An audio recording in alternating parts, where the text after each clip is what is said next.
which is this, right? So we're going to move beyond this initial effort, call it language assessment by Mechanical Turk.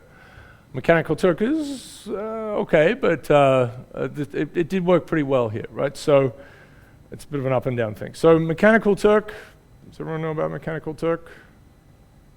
Yeah, a little bit? Okay, so I'll say a few things about it. So it was set up by Amazon maybe, more than 10 years ago, but as a way to get assessments of things that are kind of hard to, will certainly beyond the reach of AI, right? So what's if you have 100,000 photographs and you want to label all and this is some time ago, and you want to label all the thick boy ones, right? So you're the Merle, the Museum of English Rural Life comes along and wants someone to do this. And so you digitize it, and then you send it off to the service, and you want to, is this a thick woolly boy? And a human can say yes or no really quickly, right? Yeah. And of course, AI has come a long way, so there's probably a fantastic thick woolly boy neural network sitting right out there that we could just deploy straight away. But the idea was this, that you would set up these little jobs and people would do them. And it was set up in this kind of amusing way, which was that it was artificial intelligence. Right? That's I don't know if it's still the tagline, but the tagline was artificial intelligence. Because it feels like you're setting up a job to a computer, but it's really a whole bunch of people. There's a Mechanical Turk union, right? So there's a unionization, which is sort of a collection of people who go on, they have a forum, and probably more than one, where they talk about which things are interesting and who's ripping them off, and because you pay per job in certain ways. So we did pretty well with this. We did send up one where a few years later, where we made a mistake in terms of how much we were going to pay people, unintentional, and then someone figured out a little script that you could use to fill in all the things. So we lost thousands of dollars there. So that was bad. It just got destroyed. All right, so what we're going to do is expand beyond these 1,000 words, and we're going to collect words that actually are in text that we care about, right? So ski jump is probably not going to be there. There isn't one universal list of words that you can rank by importance for any language, because you'll be in different contexts and different things will be important. The word thick with 2 C's isn't something you'll see much in the New York Times. So we collected some things that we had, and we tried to get some diversity here. So Twitter, Google Books, this is a couple of hundred years, this is a few years of Twitter, and this is for English, although there's some Spanish gets into Twitter, for example, at that time. Music lyrics, again, as you saw before, it's 50 to 60 years, and the New York Times. Now, this doesn't, Twitter to some extent with retweets would do this, but these things don't encode popularity so much. It's just sort of they do, right? In that the word "the" appears a lot in all of these, but they aren't indexed by how often books were read, or how often songs were, or how often articles were read as well. That's not there. So that's always this 2 layers to a corpora, right? There will be, you take all of the New York Times for 20 years, and you can plot a Zipf's law, you'll get the, of, and, right? You get a nice distribution for it, but it's losing the popularity of the actual articles. So we took the top 5,000 words for each of those texts in order of usage, in terms of usage. So most of them start with the, and so it's the, of, and, right? 20% of all words are roughly 6 unique words. Right? It's really, as we've talked about a lot, it's really a skewed distribution. So you get out to 5,000 words and you start to get some pretty interesting things. And then we took the union of those, and it turns out that for those 4 corpora joined together, you get 10,000, just over 10,000 words that are distinct. Then we sent this off to Mechanical Turk and asked people they give them batches of 100 to rate those words. And we used that same 1 to 9 scale, right? 5. So the neutral's in the middle. This is from Scott McCloud's Making Comics. He's a series of 3 books, Reinventing Comics, Understanding Comics, I think is the first one. And there's a quite a fantastic section on how to draw emotions in faces, right? It talks about the muscles, musculature, and so on. And this is the happy to sad dimension. And there are 6 overall. There's a surprise, as I mentioned the other day, there's surprise, anger, disgust, and fear as well. They're allied. And then you can join them together, right? So you can actually have a little bit of happiness and sadness to make a compassion or pity kind of response in a face. So they can be combined in interesting ways. All right, so we set this off, and you pay people, and it's 50 evaluations each from different people. This is, we've had it for a while now, right? So we published this work in PLOS One, and they made all sorts of mistakes. But anyway, we put it in PLOS One, and this ended up getting a nice, well, I guess it was the first 10 years of PLOS One. This was published in 2011, the paper I'm going to talk about, but it got the, what is it, the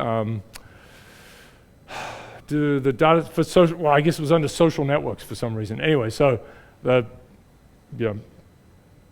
best data set, basically, of some sort. It's kind of funny. The most thick data set. All right. Anyway, that was nice. Okay, so let's look at what came out of this. So these are a few things here. So there's going to be the rank.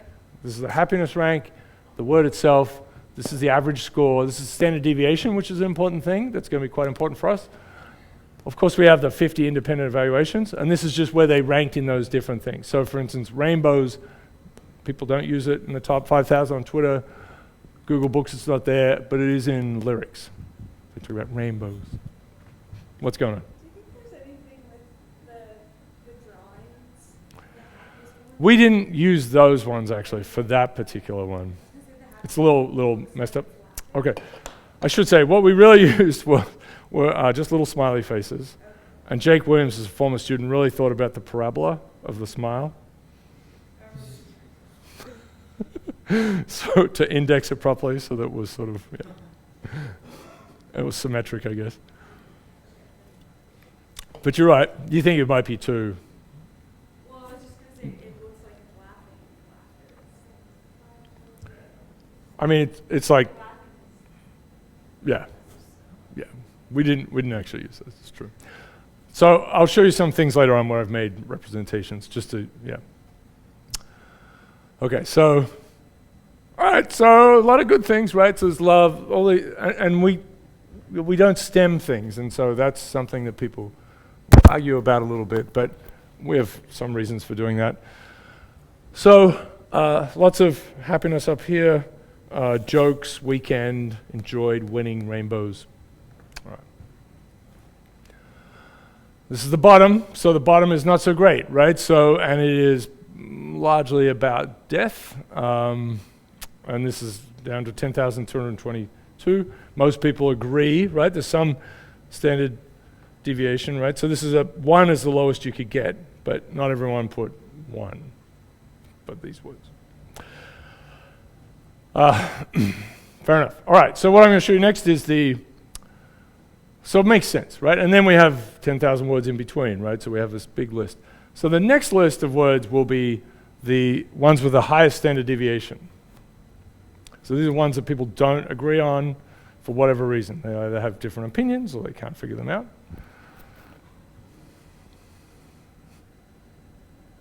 I just want you to think quick about what that might be. What sort of words? It's not one set of words, but it's an interesting collection of sets of words. Okay, so I've Grolixed this. That's an excellent word.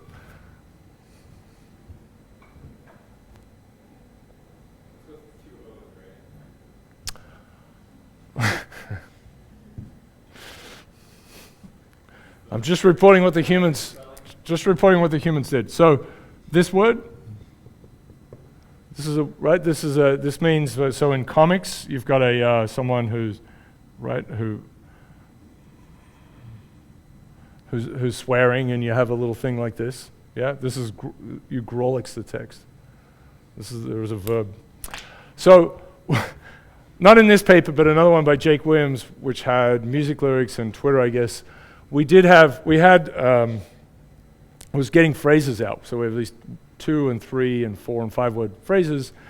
And in the 2 and 3 word phrases, there's some abundance of cursing. And this was in physical review, actually. They asked us to Grolix it, right? So we're fine, that's fine. So we do this, we use some, and I think just the same thing. But then in the caption, they put a legend to show, they said, this word is this word, this word is this word, this word is this word. It was just the weirdest thing. It was like, okay, they don't want to do it, that's fine, we understand it. And then they, I just didn't turn this up. Anyway. Yeah, so I don't know. Some of these things are problems with, I think people can't spell, right? So I think that's creepy crawlies versus, some of the greatest music humans have ever produced. Not everyone likes the Beatles, I guess, but I didn't think they hated them that much. So anyway, there's cursing. There are vices, right? Like cigarette, alcohol, zombies is just in there. There are ways to run McDonald's. Yeah, it's pretty rough on McDonald's. There are ways to run large groups of people, right? So there are references to religion, capitalism. I think socialism is in here somewhere. So, yeah, people. These are so. All right. So this is kind of an amusing list in a way, but what we take away from this is we can't really use these words to assess things. Right. As valuable as these words are in general parlance, right? I mean, they're quite common in some of them, especially on Twitter. Like SH-Grolix-T, for example, is in the top 200, I think, in terms of usage. It's really a common word on Twitter. And that one actually is something that word is low standard deviation, like it actually is negative. Right? But these words are much more versatile. So our top word, friend, up here, right, just the 4-letter version of this, the famous 4-letter word, is one of the few, there's a different infix words or an insertive word that you can just stick it inside of other words and it totally makes sense, right? Like unfreaking believable. We can do it a little bit with freak, but we know what people are trying to do.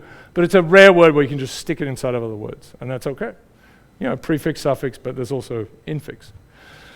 All right, so these words we're going to take out, and we'll get to that as we go through this. That suggests that we probably don't want to use them, right? And I should say that words like the, for example, we rated them because that's a very common word, and so they come back as neutral. They come back as you would expect.